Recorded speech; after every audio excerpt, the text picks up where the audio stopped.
Shalom KGCers, welcome to KGC Online Service. Walaupun online dan gak tatap muka, pastikan kita tetap bersuka cita. Karena gak ada satupun yang dapat menghalangi kita untuk beribadah dan merasakan kuasa Tuhan dimanapun kita berada. Yuk KGCers, kita siapkan hati, waktu untuk menyembah Tuhan dan fokus kepadanya.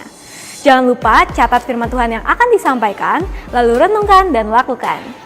Bagi KGCers yang rindu untuk memberikan persembahan, kalian dapat scan QR Code atau transfer ke rekening yang ada di sebelah sini. Komsel diadakan setiap hari Rabu jam 7 malam di wilayah masing-masing. Bagi KGCers yang belum berkomsel, kalian dapat langsung DM ke Instagram @KGCLombok. Jangan lupa juga nih untuk follow Instagram @KGCLombok dan juga subscribe YouTube channel KGC Lombok untuk dapatkan info terupdate dan juga konten-konten menarik yang pastinya memberkati kita semua. Selamat beribadah, happy Sunday, and God bless you all!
together. Woo!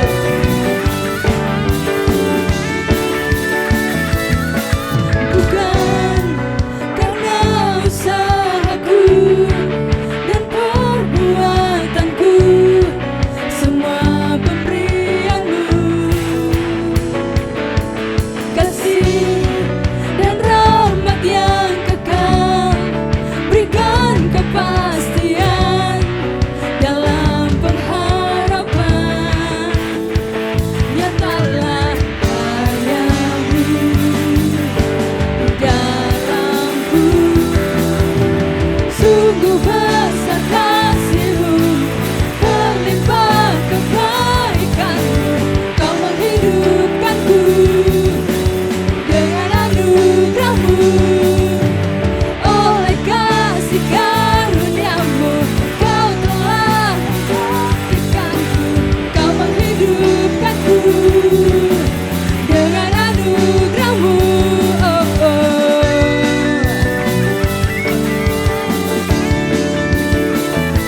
Yesus, Yesus, bukan karena usahaku dan perbuatanku, semuanya karena apa? Semua pemberian-Mu. Amin. Yes. Kasih dan rahmat yang kekal, berikan kepastian dalam pengharapan. Nyatalah karya-Mu di dalamku, nyatalah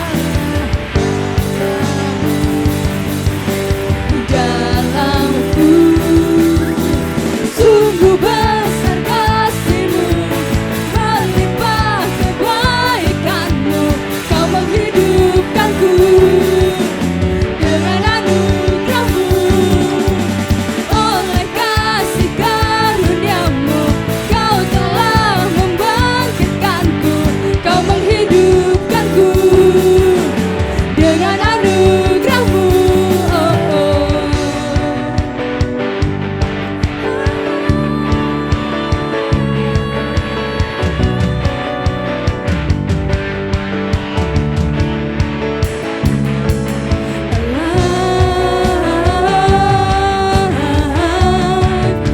Jesus, we're alive. In Jesus, we're alive. In Jesus, we're alive. In Jesus, we're alive. Berlimpah kebaikan-Mu, Kau menghidupkanku dengan anugerah-Mu. Oleh kasih karunia-Mu, Kau telah membangkitkanku, Kau menghidupkanku dengan anugerah-Mu.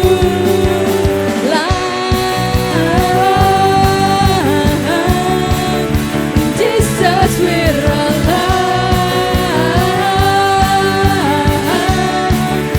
Jesus, we're alive. In Jesus, we're alive.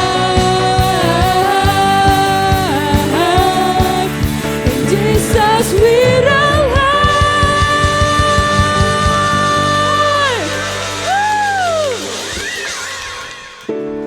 Yes. Bersama-Mu kami hidup, Tuhan. Terima kasih, Tuhan. Kami mau bersekutu dengan-Mu. Kami mau membawa hati kami, Tuhan, hanya untuk Engkau, Tuhan.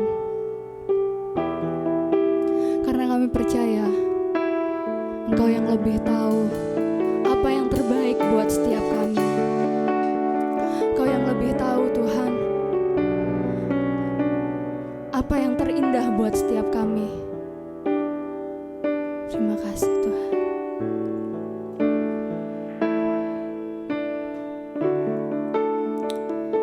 Kau penolong yang setia.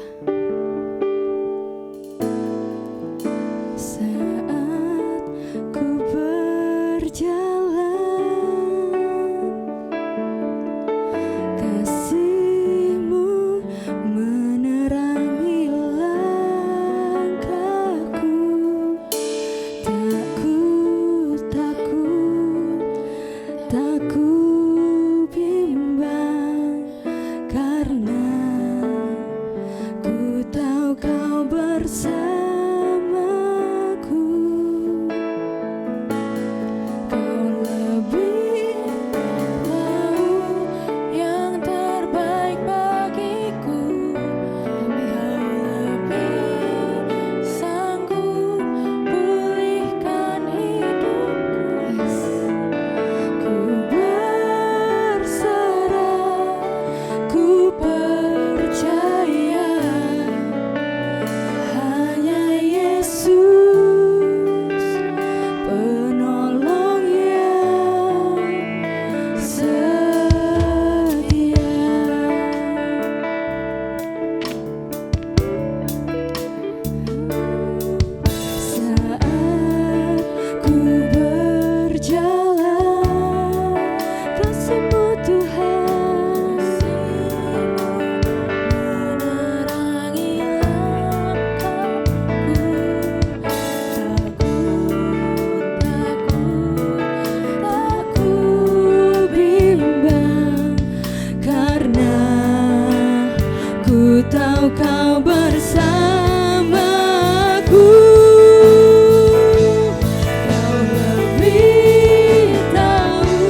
terbaik buat hidup kami, yang terindah buat hidup kami.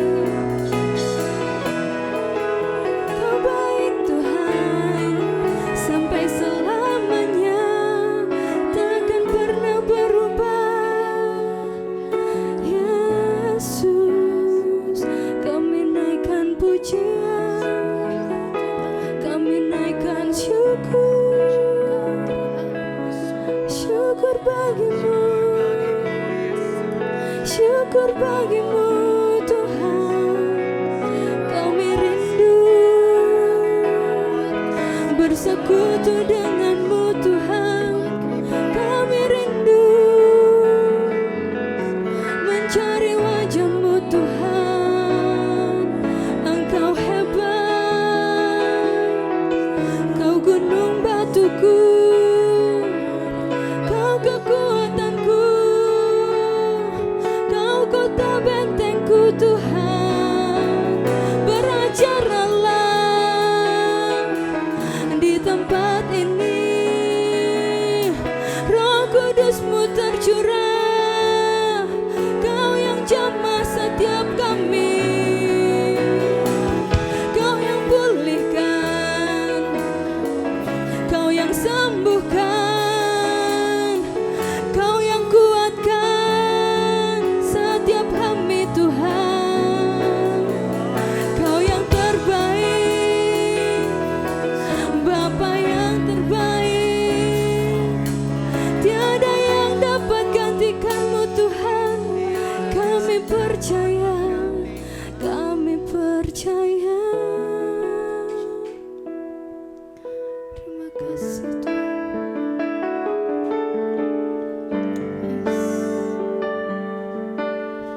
Terima kasih Tuhan.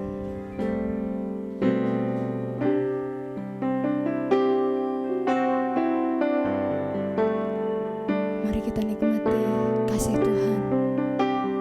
Hari demi hari, detik demi detik, Tuhan selalu baik buat setiap hidup kita.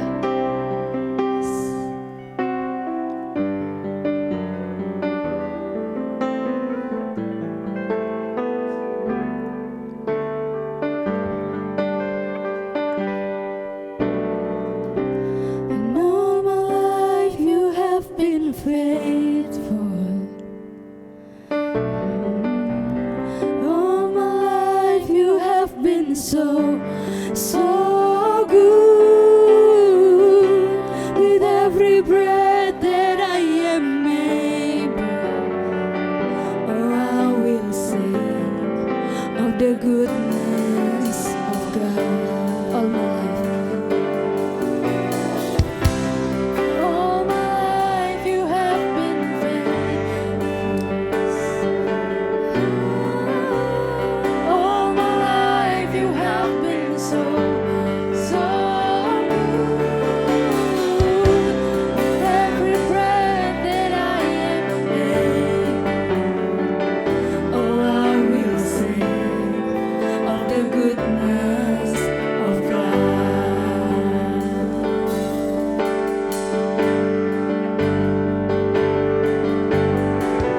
Your goodness is running after, it's running after me. Your goodness is running after, it's running after me. With my life laid down, I've surrendered now. I give you everything. Your goodness is running after, it's running after me. Your goodness is running after, it's running after.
Shalom Kegisiers, kembali lagi di podcast minggu ini. Online service kita kali ini kita ada narasumber yang dimana dia pernah punya masa lalu keterikatan dengan narkoba yang hampir divonis oleh dokter 95% meninggal dunia. Siapa dia? Kita sambut. Ya, nama saya Brando Sumakul. Asal mana? Saya asli dari Balikpapan, Kalimantan Timur. Oke, mantap. Nah, kita langsung aja ya. Jadi saya pengen tahu nih, kira-kira apa yang membuat, ya mungkin tahun berapa kejadiannya itu yang membuat Brando bisa lari ke narkoba? Pertama kalinya ini kok. Kalau pertama kalinya tepatnya sih waktu kelas 1 SMA ya. Wah. Ya, itu pada saat waktu itu saya lagi kelas 1 SMA dan itu kalau nggak salah sekitar 2010, tahun 2010. Ya. Itu pertama kali. Kurang lebih 11 tahun yang lalu. Awal mulanya bisa kenal tuh mungkin dari siapa? Kalau mau dibilang awal mulanya sih karena dari pergaulan ya. Pergaulan dari teman. Ya. Biasanya kan kita tahu untuk anak-anak umur yang masih satu SMA ya. Yap. Satu SMA kan kalau untuk mencari barang kayak gini kan tidak mudah. Itu posisinya itu di Lombok. Ya, benar Di sekali. Lombok. Nah itu kan biasanya untuk cari barang seperti itu kan tidak mudah. Itu Ya. maksudnya temen memang sudah ada link atau sempat cari-cari? Kalau mau dibilang cari-cari sih enggak sih. Karena pergaulan, jadi teman-teman sudah di lingkupan pemakai, pengguna. Jadi memang sudah ada circle seperti itu. Jadi ketika saya masuk di dalam lingkungan itu, di circle itu, saya langsung ya istilahnya seperti tinggal terima beres lah. Barang ini udah ada, tinggal dipakai lah istilahnya.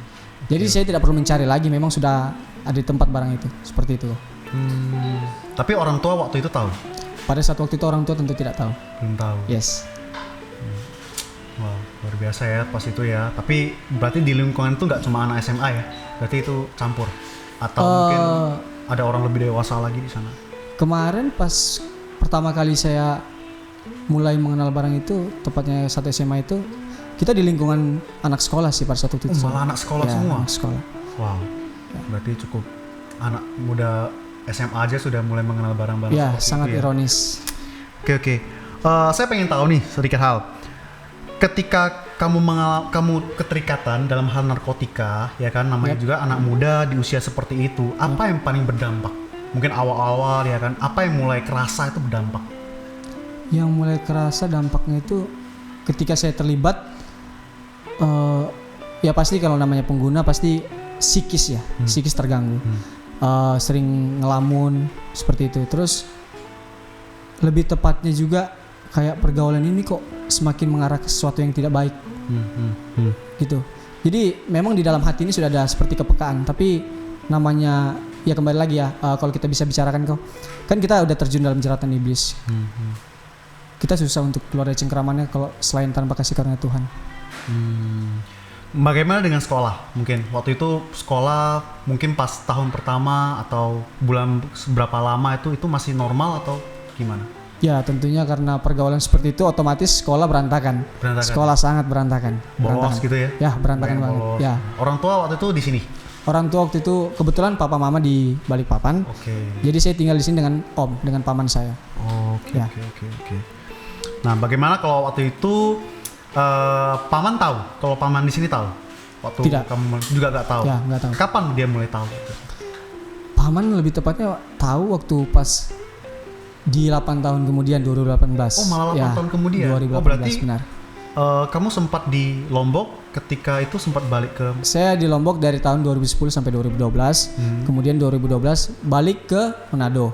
Sempat rencana mau lanjut sekolah di Manado karena saya naik kelas di Lombok karena pergaulan. Akhirnya rencana saya mau dipindahkan di Manado dengan catatan saya akan berubah. Ternyata saya tidak akan berubah karena di pergaulan di sana pun sangat parah juga. Jadi akhirnya saya kembali di Balikpapan. Oke. Tahun 2012.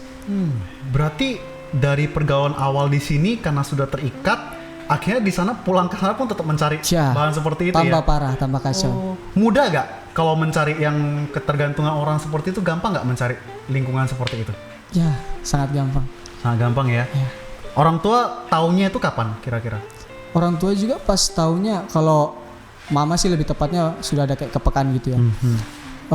Tapi lebih terbukanya pas waktu 2018 itu waktu saya masuk rumah sakit. Oh, berarti tapi di tengah-tengah itu ketika mama sudah ada feeling, ada ditanya mungkin gitu. Ya mama sih sadarnya saya cuman sejenis kayak ya cuman kayak minum-minuman gitu kan. Oh, oke. Belum sampai ke narkotika mungkin ya. Ya. Ya, seperti itu. Tadi kan ada sempat bilang psikis ada yang Psikis, ya. terpengaruh ya. Yap. Itu kayak gimana kira-kira? Mungkin dari kok apa yang membuat kamu mengatakan psikis kamu terganggu? Mungkin emosi atau apa? Ya benar sekali.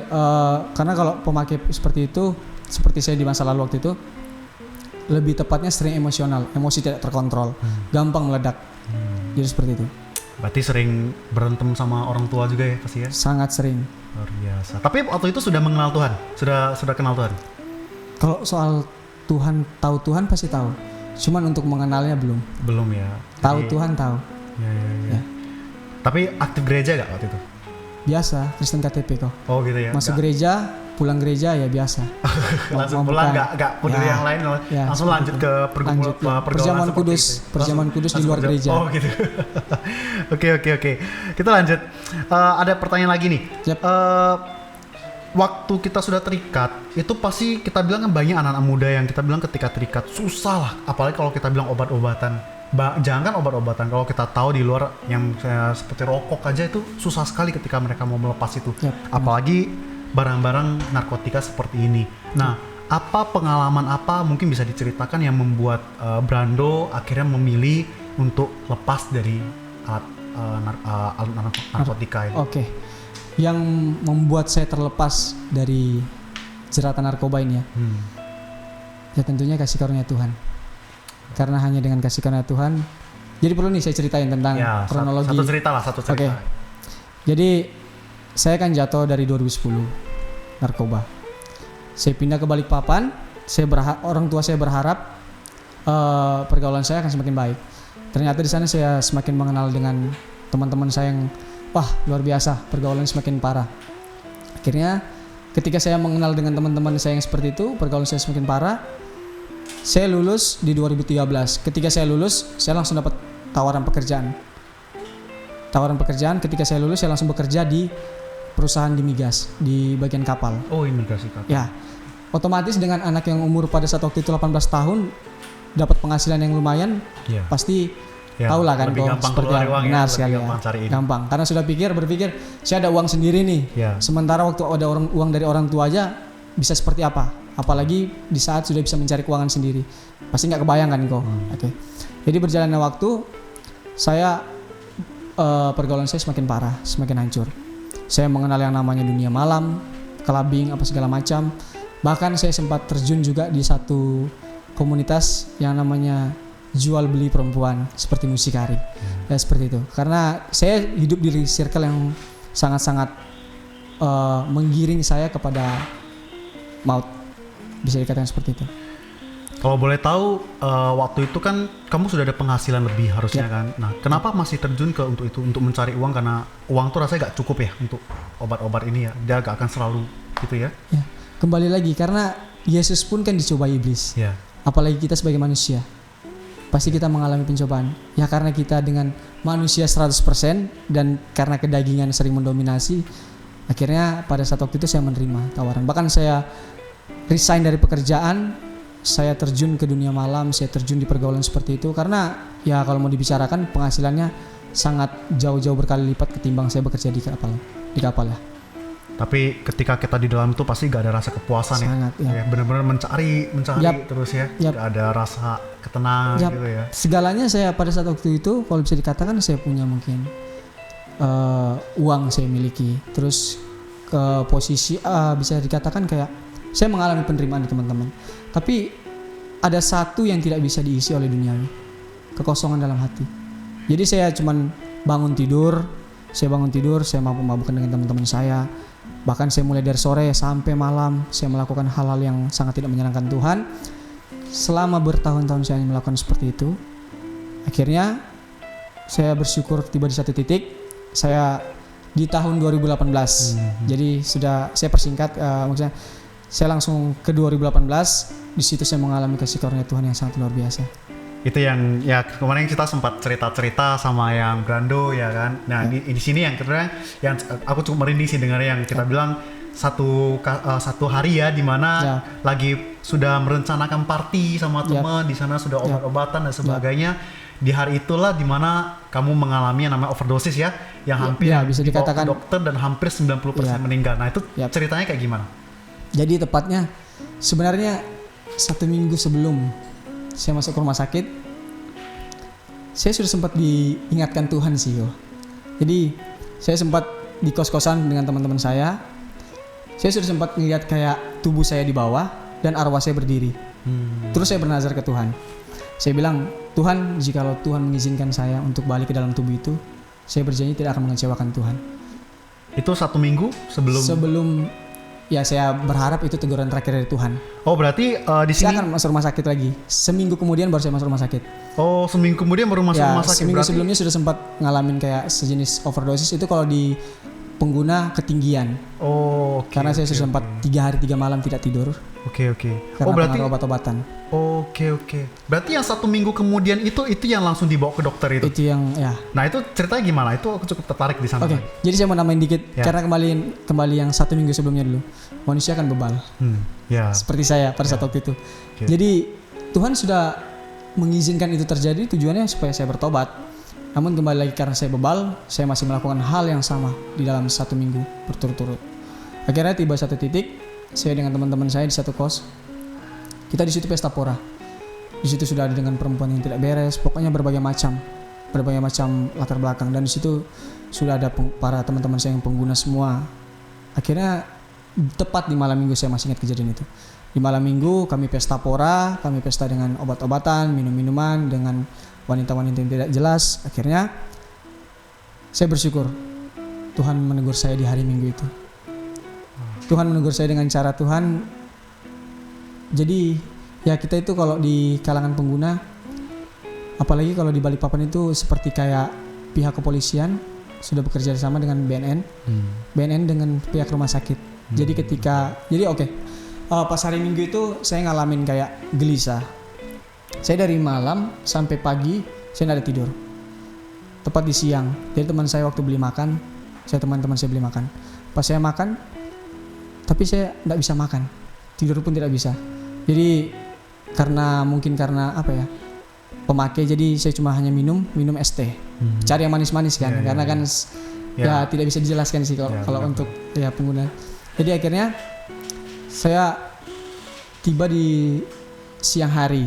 Di siang hari itu saya kayak ngalamin gelisah yang luar biasa. Dan di situ saya sudah ngalamin ketakutan apa segala macam. Saya cuma bilang ke teman saya, tolong antarin saya. Waktu itu kami ada 4 orang di kosan. 3 teman saya. Sorry, itu berarti sedang pakai? Sudah lewat. Oh, sudah lewat. Jadi cerita teman-teman saya sudah beberapa ada yang tidur, tapi karena ada yang pengaruh dari obat-obatan, mereka tidak bisa tidur juga. Efek sampingnya gitu ya? Efek sampingnya benar sekali. Terus lanjut. Akhirnya di siang hari saya mengalami kegelisahan yang luar biasa dan saya merasa nafas saya tinggal satu-satu. Saya minta tolong ke teman saya dan mereka semua pada lari. Mereka tidak ada yang berani untuk mengantar saya ke rumah sakit. Saya cuma bilang, tolong antar saya ke rumah sakit. Ya kalaupun saya meninggal, setidaknya keluarga saya tahu saya sudah meninggal. Ya yang saya tidak inginkan sebenarnya kalau ketika saya meninggal keluarga saya tidak tahu. Jadi saya sempat berpikir negatif. Kalaupun saya meninggal, setidaknya keluarga saya tahu. Akhirnya teman saya ngantar ke rumah sakit. Itu pun dengan terpaksa. Jadi ketika teman saya antar ke rumah sakit, dia mengalami ketakutan juga. Jadi begitu saya sampai rumah sakit, betul saya dianggap seperti sampah, cuma dibuang langsung tinggal. Saya taruh di IGD, instalasi gawat darurat. Saya langsung masuk ke situ. Terus karena HP dan dompet saya, data diri saya sudah, KTP saya kan ada di dompet situ. Saya kasih ke teman saya langsung kasih ke dokter yang bertugas pada saat waktu itu.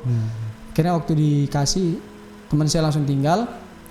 Dia tidak membantu mendata. Teman saya hanya bilang itu ada datanya ada di dalam dompet, tolong diperiksa aja. Akhirnya HP juga saya pada saat waktu itu sudah saya lock, saya kunci, saya buka kuncinya, saya langsung, mungkin di situ baru dokter menghubungi keluarga saya. Di situ saya mengalami kritis yang luar biasa. Saya mengalami gelisah, tangan sudah pucat, kaki juga sudah pucat, sudah dingin. Bahkan saya sudah sempat dipasang oksigen. Dipasang di oksigen di dalam hidung saya melalui di mulut. Kemudian saya sempat ngomong ke suster, "Sus, saya minta tolong segala peralatan yang ada di rumah sakit ini tolong dikerahkan untuk saya." Saya bilang saya sudah mau meninggal. Tapi dengan nafas yang satu-satu. Saya betul-betul sudah pucat sekali. Akhirnya tiba di satu titik karena pihak rumah sakit tidak akan meng-ACC dari perobatan dari medis karena belum ada keluarga yang bertanggung jawab. Oke. Akhirnya mungkin pihak rumah sakit sudah mendapatkan nomor papa saya. Akhirnya pihak rumah sakit menghubungi papa saya. Ketika mereka menghubungi papa saya, di situ saya hancur hati. Papa saya datang ke rumah sakit ke IGD. Pas waktu itu saya bilang, "Pak, saya cuma minta maaf. Saya belum bisa senangin papa mama. Saya memang terlalu kurang ajar. Pergaulan saya selama ini sangat hancur." Dan di situ papa saya hancur hati. Di situ baru saya melihat papa saya menangis untuk saya dan dia berdoa, mengajak saya berdoa. Ya saya tahu papa saya pun memang orangnya bisa dikatakan tidak dalam Tuhan. Tapi di situ karena saya bersyukur lawatan Tuhan. Dan di situ saya sempat bernazar ke Tuhan untuk yang terakhir kalinya. Saya bilang, "Tuhan, kalau Tuhan masih mau lihat saya hidup, silakan Tuhan bekerja. Tapi selebihnya saya berserah. Mau jadi apapun dalam hidup saya, kalaupun itu hari terakhir saya pasrah." Dan dokter pun sudah sempat memvonis seharusnya 95% saya sudah meninggal. Tapi hasil Tuhan berkata lain ya. Saya mengalami kritis kurang lebih 5 jam. Saya mengalami gelisah yang luar biasa di situ. Di situ saya berserah penuh sama Tuhan. Saya hancur hati, saya nangis ke Tuhan. Luar biasa. Yes. Dahsyat Tuhan. Luar biasa ya Tuhan ya. Bagaimana kita bisa lihat seseorang yang sudah 95% divonis meninggal, tapi karena kasih karunia Tuhan, bahkan dikatakan sama Brando saudara kita, "Oh adik, kita bukan orang yang dekat sama Tuhan, tapi ketika kita mengenal Tuhan, Tuhan memberikan keselamatan." Yes. Luar biasa. Bahkan yang kita bilang kita bukan siapa-siapapun. Yes. Bahkan teman-teman yang tadinya ada, kita punya uang ya kita share ke mereka, barang bagi dan sebagainya. Giliran ketika ada masalah pun mereka pergi tinggalkan kita. Yes. Tapi Tuhan yang dari awal kita tinggalkan malah di saat terakhir dia yang datang ke kita. Wah itu luar biasa sekali. Aku sampai yang mendengar itu rasanya wow, dahsyat sekali Tuhan, itu luar biasa sih, luar biasa. Dan berarti ketika di malam itu di perawatan ya berarti ya, perawatan berapa lama itu akhirnya? Itu perawatan karena saya mulai pesta dari malam, jadi sampai siang, sampai pagi lah, mungkin pagi. Dari pagi sekitar jam 7 mungkin kok ya, sampai siang itu saya sudah gelisah. Akhirnya saya minta tolong teman saya untuk mengantar ke rumah sakit langsung ya, ke IGD. Yang waktu ketika kamu dirawat kan pakai alat dan sebagainya, nah itu gimana? Itu di sana proses berapa lama sampai akhirnya kamu sekitar 5 jam saya ngalamin kritis di situ. Dan di situ ya dokter dan saya luar biasa, saya itu sangat di luar pikiran saya. Tuhan sangat luar biasa. Kalau mau dipikir hari Minggu ya kok ya, pasti dokter-dokter itu yang bertugas pasti ya dokter non muslim lah, pasti kan. Tapi saya bersyukur pada saat itu, entah itu mungkin saya yakin ketika hidup saya dalam tangan Tuhan, Tuhan yang menjadi kreator hidup saya. Oh dia pakai, aku dengar dokter itu dokternya orang Kristen. Oh gitu ya. Bahkan kita bilang dia pakai yang orang dipanggilnya sama Tuhan untuk membantu kita juga ya. Karena sudah sempat saya katakan tadi sebelumnya, pihak rumah sakit sudah bekerja sama dengan pihak BNN. Saya tidak bisa membayangkan pada saat waktu itu psikis saya sedang shock banget, sedang down, dan saya harus diinterogasi dengan polisi ya. Saya tidak bisa membayangkan sih akan menjadi seperti apa. Karena saya bukan hanya pemakai sebenarnya, saya juga menjadi pengedar. Ya, jadi seperti itu. Otomatis ketika saya diinterogasi pada saat waktu itu, antara dua, saya shock, saya down, akhirnya lewat di hari itu, atau saya bisa masuk penjara dengan mungkin menjadi gila, menjadi depresi seperti itu. Iya. Berarti setelah sembuh, apa yang dilakukan ke depan? Waktu kamu sudah sembuh nih, kamu sudah sadar, akhirnya yang tadinya kritis kan, akhirnya kamu sudah membaik. Nah setelah itu, apa yang terjadi? Aku pengen tahu kira-kira kok, kata kamu kan takut masuk penjara dan sebagainya. Nah itu kamu memang di penjara, atau Tuhan loloskan semua, Tuhan kasih hidupan yang benar-benar baru? Jadi pada saat waktu itu, saya di rumah sakit setelah dari siang sampai malam, saya langsung dipindah di kelas. Puji Tuhan tidak masuk di ICU. Jadi saya langsung pindah di kelas 1. Pas waktu di kelas, datang suster dan dokter. Dokter menyarankan untuk rawat jalan. Karena kenapa? Tujuannya saya dipulangkan untuk mengamankan saya, supaya saya tidak diinterogasi. Jadi kasus saya waktu itu di-keep. Itu dokter yang sama? Dokter yang sama. Dokter yang sama itu dia membuat kamu itu, saya. Malah dia untuk ini ya, luar biasa. Sudah kita bilang Tuhan begitu baiknya mengampuni setiap dosa-dosa kita ketika kita balik kepada Dia ya. Luar biasa. Ya, itu yang saya yakini ketika Tuhan bekerja, Dia bekerja tidak setengah-setengah. Dia bekerja sepenuhnya. Seperti yang saya sangat memegang yang Filipi 1 ayat 6 ya kok ya. Yang perkataannya Tuhan tentang akan hal ini, aku yakin sepenuhnya bahwa jika Tuhan sudah memulai, Tuhan yang meneruskan dan Tuhan yang akan menyelesaikan. Luar biasa. Itu yang kita tahu ya teman-teman, ketika kita menerima Tuhan, bahkan kuasa kematian, dosa itu Yes. semua dipatahkan sama Tuhan Yes. Yesus. Memang luar biasa. Itulah kita bilang buat teman-teman semua, kalau misalnya kita mengenal Tuhan Yesus ya kan, kita terima dengan sepenuh hati, segala masalah kita pasti Tuhan bisa angkat. Yes. Bener ya? Benar. Nah, ada satu lagi nih, aku pengen tahu kan, ini kamu sudah keluar, ya kan, sudah dipulihkan sama Tuhan, ya kan. Nah, ini ada satu masalah yang aku pengen tahu nih, ya kan, bagaimana dengan lingkungan yang baru lagi. Tadi kan kalau kita lingkungan pecandu kan, sesama pecandu pasti mereka menerima tuh. Ya. Nah, bagaimana ketika kamu udah sembuh, orang-orang di sekitar kamu, bagaimana menerima kamu, apa yang kamu rasakan, perlakuan seperti apa yang kamu rasakan? Ya. Kalau mau dibilang perlakuan pasti ada pro kontranya kok ya. Ada yang menerima, ada yang menolak. Tapi karena jadi saya ceritain sedikit setelah saya keluar dari rumah sakit. Saya sempat mencoba untuk merokok lagi. Tapi 1 minggu itu saya sudah mengalami gelisah yang luar biasa. Udah beda memang. Perasaannya sudah beda. Akhirnya saya lepaskan semua. Tepat 1 minggu kemudian saya lepaskan semuanya. Saya tinggalin semuanya. Akhirnya saya memutuskan untuk mencari komunitas yang sehat. Tiba di satu titik saya sempat berkonsultasi. Karena psikis saya terganggu. Waktu itu kakak saya sama papa saya, kakak saya sih lebih tepatnya, karena dia mensupport saya, dia bilang, ya udah kamu pergi ke, seperti saya disaran ke untuk rehabilitasi. Di satu sisi saya pingin rehab, tapi ketika saya bersaat teduh, saya datang ke Tuhan. Mau tahu apa yang Tuhan bilang? Apa itu? Kamu tidak perlu rehabilitasi. Saya cuma diarahkan kepada Alkitab, firman yang akan merehab kamu. Wah, luar biasa. Itu sangat luar biasa. Jadi ya memang untuk masalah psikis pasti tidak akan pulih total. Namanya mantan pecandu dan pengguna. Tapi yang saya yakini, saya bisa memandang itu dengan cara pandang Tuhan. Saya bersyukur melalui kejadian itu. Dan yang saya alami ketika saya sudah keluar dari lingkungan itu, banyak orang pasti yang tidak menerima. Tapi saya bersyukur ketika pada saat waktu itu saya memutuskan untuk saya berada dalam komunitas yang sehat. Saya langsung berada pada saat itu jadi saya ketemu dengan salah satu seperti kakak rohani saya waktu kecil. Waktu kecil. Ya. Jadi ceritanya saya sudah sering ikut mama saya waktu kecil di gereja. Tapi ya berjalannya waktu saya hanya menjadi Kristen KTP. Akhirnya itulah rencana Tuhan yang luar biasa. Ada sekitar berapa belas tahun saya sudah tidak pernah ketemu dengan kakak rohani saya waktu itu. Akhirnya tiba satu titik saya bertemu di rumah teman saya. Dia tanya, ini kamu bukan sih? Terus bilang, oh iya ini kak ini ya? Iya ini kakak deh akhirnya. Akhirnya dari situ saya langsung basa-basi. Terus kenapa kamu ada masalah apa? Saya terbuka sama dia, saya ceritakan. Di situ baru saya memberi diri untuk saya berada di komunitas yang sehat. Saya bertumbuh. Saya memberi diri di dalam lingkungan yang sehat. Saya meninggalkan teman-teman saya. Ya. Luar biasa. Berarti di samping Tuhan pulihkan diri kita, tapi dia juga membalikkan kita ya dari lingkungan kita ya, yang dari gelap ke terang ya. Bahkan dia temukan kita dengan orang-orang pilihannya dia. Bahkan ketika kita ada kekuatan, ada niat untuk berubah, dia gak hanya pulihkan sekeliling kita, tapi semua yang ada yang kotor tuh semua dia ganti orang-orang yang baru, yang menerima, yang membangun semua ya.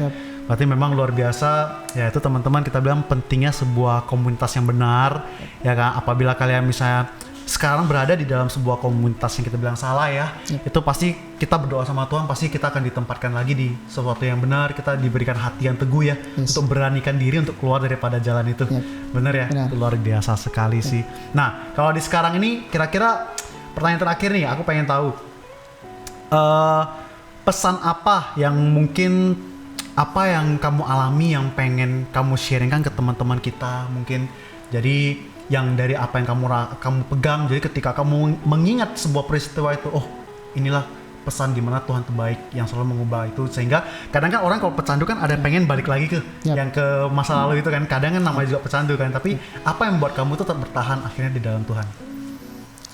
Ya kalau mau dibilang bertahan pasti tentunya selain Tuhan ya. Yang paling utama pasti Tuhan ya. Komunitas ya. Karena yang paling susah untuk mantan pecandu pengguna ini bukan seperti piala kok ya. Yang paling susah kan bukan untuk merebutnya, tapi mempertahankannya. Yang paling susah ini mempertahankannya supaya tidak jatuh lagi ke dalam masa lalu yang sama. Karena ketika mantan pecandu jatuh lagi ke masa lalu yang sama, dia bukan jatuh aja, tapi dia terjun bebas. Gitu ya. Ya. Jadi dia terjun bebas. Jadi kalau pesan saya untuk teman-teman yang mungkin sekarang masih berjuang untuk keluar, atau mungkin ada di dalam hati sebenarnya rindu untuk keluar dari keterikatan itu. Tapi kembali lagi ya, saya mau jelaskan, cengkeraman iblis kita tidak bisa keluar. Jadi hanya karena kasih karunia Tuhan. Jadi ketika Tuhan sudah memberikan kesadaran, cepat-cepat mencari komunitas yang sehat. Langsung keluar dari sana Langsung. ya pokoknya. Kalau perlu sharing kepada orang yang kalian percayakan. Keterbukaan Ya, keterbukaan kepada orang yang kalian sebuah percaya. komunitas ya, luar Betul. biasa sekali sih. Yes. Ya ini memang yang kita lihat dari kehidupan Brando, seberapa berat pun masalah kita, seberapa apapun, bahkan kita sudah diambang kematian pun, Tuhan katakan kita masih punya harapan. Benar ya. Bahkan di Amsal 23 ayat 18 dikatakan, kita lihat di Amsal 23.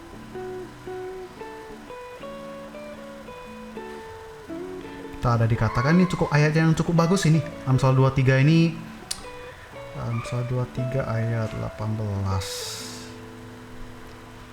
Nah, di sini dikatakan karena masa depan sungguh ada dan harapanmu tidak akan hilang. Wow, Yes. firman Tuhan di sini katakan ya. Jadi di mana anak muda jangan pernah menyerah kalau kalian memang memutuskan untuk pengen keluar dari sana. Kalau kalian merasa masa depan kalian sudah mau selesai ya kan, kayaknya sudah gak ada harapan dan sebagainya. Tapi firman Tuhan katakan berbeda ya kan. Sebuah kuasa dosa yang hampir menunggu kita dalam maut, sekarang dia ubahkan menjadi sebuah kasih karunia. Di Yes. mana bahkan aku dengar sekarang Brando sudah aktif melayani ya, bahkan Puji penginjilan Tuhan. di sana sini ya. Puji Tuhan. Nah, itulah luar biasa kasihnya Tuhan mengubah kehidupan Brando yang kita bilang dari yang sudah gelap ya kan kembali ke terang. Bener ya? Yes. Ya, terima kasih Brando. Ini sungguh sebuah sharing luar biasa dari mana kita berharap anak-anak muda di luar sana ya kan tetap semangat menjalani hidup mereka dalam keadaan susah apapun. Mereka tetap ingat masih ada Tuhan yang di saat orang-orang lain tuh memilih untuk meninggalkan kita, Tuhan yang dari awal kita tinggalkan, Dia yang paling pertama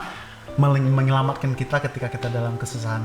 Bener ya? Yes. Nah, aku juga pengen infokan ke teman-teman kayak Gisir semua ya kan. Sebenarnya kita semua itu tidak ada yang nggak layak, itu nggak ada ya kan. Nggak ada yang lebih hina, itu nggak ada. Semua kita sama karena Tuhan tuh datang ke dunia itu untuk siapa ya? Untuk orang berdosa, bener ya. Yes. Nah, karena Tuhan tuh pengen setiap orang berdosa itu berbalik kepada kasih karunia ya, yang kita bilang mulia lah, dimana kita diubahkan menjadi hal baru. Seperti ada yang lagunya, bulu yang terkulai tidak akan dipatahkannya, melainkan kalau sumbu yang pudar tidak akan dipadamkan ya. Yes. Ya, begitulah kasih Tuhan. Jadi teman-teman kayak Gishiers, jangan pernah menyerah ketika kalian menghadapi masalah susah apapun. Nah, aku pengen dikatakan sini untuk teman-teman yang berjuang, kalau kalian bingung untuk lari kemana, kami dari KGC, kalau kalian mau cek nanti akan di alamatnya kita akan sharekan di website kami, di YouTube kami juga sekalian di WordPress kgclombok.wordpress.com, di mana kalian bisa sharingkan setiap masalah kalian, baik keluarga, pasangan, ya kan, kecanduan obat-obatan, ya kan, itu kalian bisa sharingkan di sana semua. Dan apabila kalian membutuhkan sebuah konselor lebih lanjut, kalian bisa masukin nomor telepon kalian dan sebagainya. Kita akan mempunyai konselor yang profesional, mulai dari seorang dokter, seorang psikolog dan sebagainya. Kita akan membantu setiap teman-teman di sana untuk mendapatkan sebuah jalan keluar ya, solusi ya kan, untuk membuat kita kembali lagi ke jalan Tuhan. Jadi jangan pernah kalian merasakan sendiri, selalulah berpegang pada firman Tuhan. Ya, Yes. Oke, terima kasih Brando, terima Thank you kasih juga, Bang. untuk sharingannya. Saya berharap ya kamu semakin dipakai sama Tuhan, bisa memberkati anak-anak muda ya kan, bisa mengingatkan ya setiap anak muda yang kita bilang mengalami masalah, kamu bisa pegang mereka keluar dari masalah itu. Tetap semangat di dalam Tuhan. Thank you. Oke, sampai jumpa ya. Kita ketemu di next episode. Siap. Thank you. Thank God you. bless you all. God God bless you. bless. Shalom KGC Lombok, saya mengucapkan terima kasih untuk kalian semua yang sudah menyaksikan online service minggu ini, dan saya percaya bahwa kalian diberkati oleh firman Tuhan dan pujian penyembahan online service KGC Lombok. Dan sampai jumpa di online service minggu depan. God bless you.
ya.